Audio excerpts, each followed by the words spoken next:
Now there's a dog barking. Hello and welcome to the second episode of Brad's Writing Corner. In the first episode, I talked about getting started. In this episode, I will talk about finishing up, coming up with that killer ending. I skipped the middle because I thought, well, if you have a good ending and you have a really good beginning, the middle doesn't matter. When I talk about it, you're going to have to assume that a lot of that stuff has already happened. Beginning of the third act, Vivian, who is Bob's girlfriend, you don't know that yet because she was only introduced in the first part, and, well, actually, she wasn't even... Vivian was not introduced yet. She's introduced in the end of the first act, which I didn't even get to in my previous video, so...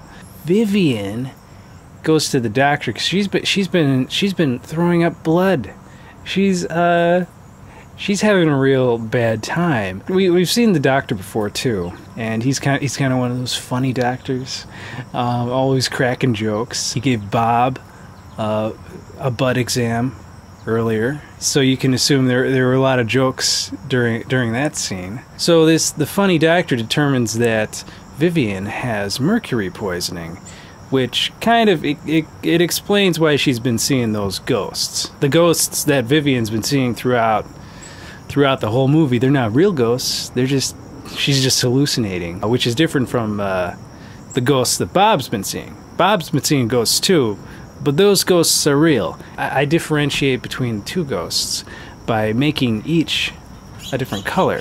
So, goddamn birds. So, the orange ghosts, those are fake. Anyone who has seen a ghost in real life knows that they're not going to be orange. They're going to be bluish. So Bob's ghosts are real and have been giving him good advice that he's been ignoring. He's been ignoring the good advice of the real ghosts, whereas Vivian has been taking the advice of the fake ghosts. Each of them are doing the wrong thing, and that leads them to get kind of screwed over by this whole situation on the boat. The doctor, who is a funny doctor, so the funny doctor, I haven't named him yet, he says to Vivian, you know what would, you got mercury poisoning, so you know what would soak up all that mercury?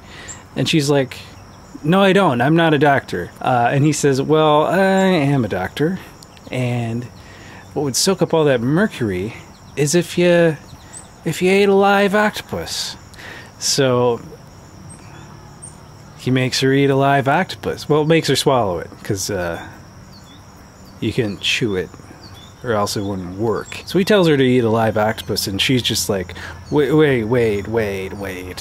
What's gonna happen? Am I just gonna have this octopus swimming around in my stomach? And he's just like, no, the mercury will kill it, and you can just crap it out when it's dead. So she does it. She has the octopus shoved down her throat, and it soaks up all the mercury, and she's fine. So after that, she goes to find Bob, who, Steven's, okay, backtracking.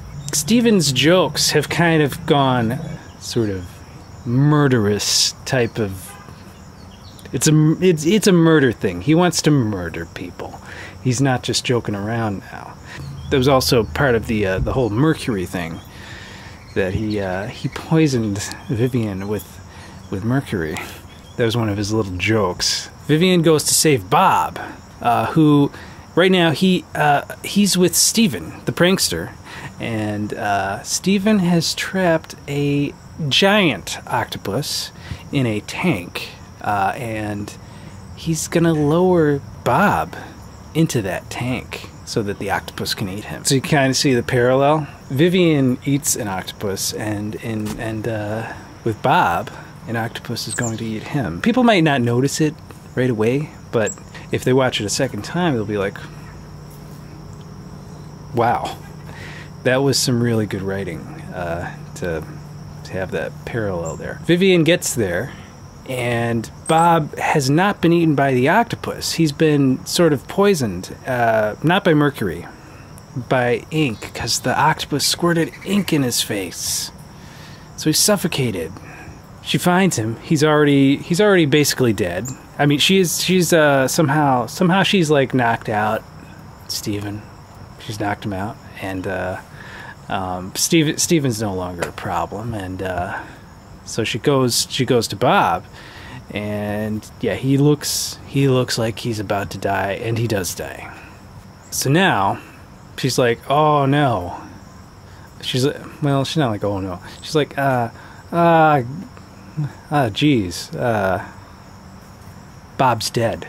It would be a very emotional scene. She just keeps pounding on his chest like crazy, like she thinks that's gonna help, but it doesn't, and he dies.